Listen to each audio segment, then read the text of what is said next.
All right, everybody, it's David Foster at the Barber EVO booth here at the Connecticut Barber Expo 2023. I am joined by barbering royalty, Mr. Connecticut Barber Expo himself, Jay Majors. How are you, sir? I'm great. It was such an amazing turnout today, man. I've never seen this many barbers in my life in one building. Do you know what? I've never seen so many in my life either. Jay, testament to the hard work, the endeavour, what you've done over the last decade plus to build this event, to encourage people to come from all over the country, all over the world, to come to Connecticut.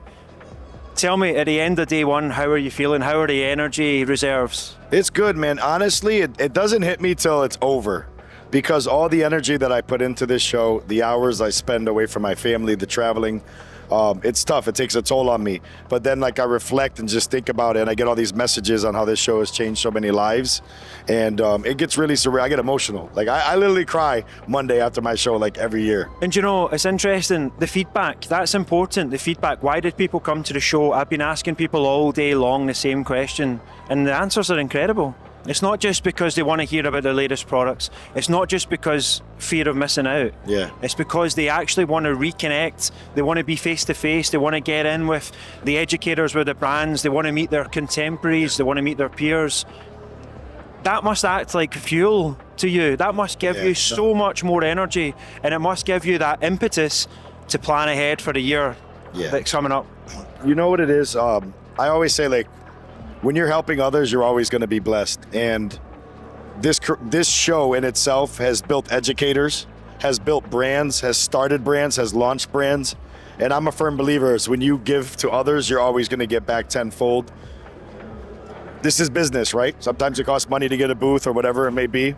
But I've watched guys start with a little small booth and have a massive 30 by 30 booth. You know what I mean? So it's all about the growth in the individual within the industry, and me being able to provide that actual platform has been amazing. Well, do you know, that's exactly what it is. It's a platform like no other, right? And you've actually made a really good point about the journey for educators, for barbers, for stylists, but also for brands. So that must give you a lot of joy when you see a company that comes in 1 year and they grow and they grow. Listen, Barber EVO is a good example. We've grown from, a small kind of shell to, being a sort of global media powerhouse, and we really appreciate what you've done to support us with that, Jay. So thank you for that. No, I appreciate it. Now, see, for anybody out there that was thinking about coming to the show and has missed out already, what would you say to these fools? Come on. If you are really serious about your career, and you are in the barbering industry and you're not making it here at least once in your life. And I say that because if you come once, you're going to come back. You're going to come back. Yeah, you're going to come back. But if you don't make it here once in your life, to me, you can take it how you want. I don't think you're really that serious around your career. Like, if you're a football fan, you should make it to at least one Super Bowl before you die. If you're a baseball fan, you should make it to at least one World Series. And if you're a soccer guy, you should try making it to World Cup or FIFA or whatever it is. I mean, and I see people spend money on concerts with rappers and you name it, and this is an investment. You're gonna leave here invigorated, point blank. And I'm not just saying it because it's my show. I've seen it happen, and I've seen it happen to me. So you're really missing out. I love what you said there about investment in talent and yourself. It's very easy to buy that concert ticket, to buy the pair of sneakers, to do whatever you want to do. But actually, how important is it that barbers out there realize that if they don't invest in themselves, they ain't gonna get anywhere? No, 100%. Yeah, it's all about investing in yourself, whether it's in education, even your health. Like taking better care of yourself as barbers and stylists. Sometimes we don't have the best habits, caffeine. And I've been a victim of it. I'm not an angel. But as I get older, I start to realize the importance of your mental and physical health, because we are around people all the time as a barber or stylist. And sometimes energy is contagious. So as I get older, I try to protect my peace, protect my energy, and be around good people. And there's been beautiful people at this show. Well, do you know what, Jay? You do it like no other, right? Everybody is just honestly so happy to be here, so engaged. You mentioned the words about, being energized, being ready to rock and roll, to go back and be inspired, and you do it like no one else. So we are so grateful for that. Tell me this, what kind of pressure do you put on yourself when you've finished up, you've had that Monday after, and you're emotional, you're thinking about all the people who have come along and supported your vision? which your vision started from here and it's grown to this global event. What kind of pressure do you feel to think about the next year's show? The pressure, I go on vacation with my family, like we're going to Aruba for like 6 days. I'm back working for Vegas and Connecticut, the following week. So do you guys think that this event is just like throwing a barbecue or a picnic? It doesn't work that way. It definitely doesn't. It's around the clock. It's late night or early morning WhatsApp with guys from the UK.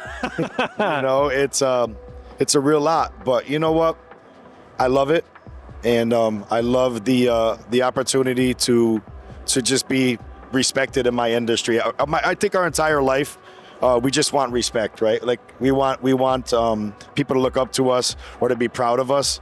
And I'm proud of what I've accomplished here with this show, but it took my supporters like you and every single person that purchases a ticket that comes to that door and competes or just, buys a regular general admission ticket. It takes you guys to make this event possible. So thank you. Final question. Now, you made a really good point there about investing in yourself, about uplifting, about developing yourself. A lot of people who are barbers, they're maybe not professional enough. They maybe don't realize that to be the best, you got to beat the best. Yeah.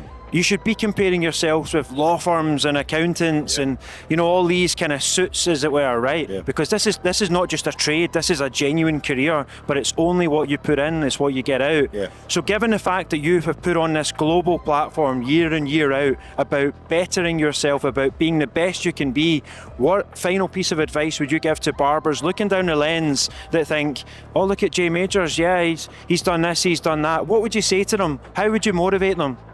All I could say is a lot of people might know my backstory and they say, oh, you always say your story. I was literally incarcerated in and out of institutions since I was younger. I had no hope in barbering, and people didn't want to hire me. I had felonies, I had tattoos. I couldn't keep a job because I didn't like doing manual labor and stuff. If you're out there and you're just treating this as a hustle, that's what you're going to get out of it. Once you start treating this as a career and really implementing structure, obedience, consistency, then you're going to really get a lot out of the barbering industry. But if you're treating this like a hobby, that's exactly how you're going to get paid. It's not a hustle, it's not a hobby, it's a serious career. You only get out what you put in. Jay Majors, you put in more than anybody I know. Thank you for all you do, sir. Thank you, Barber Evo.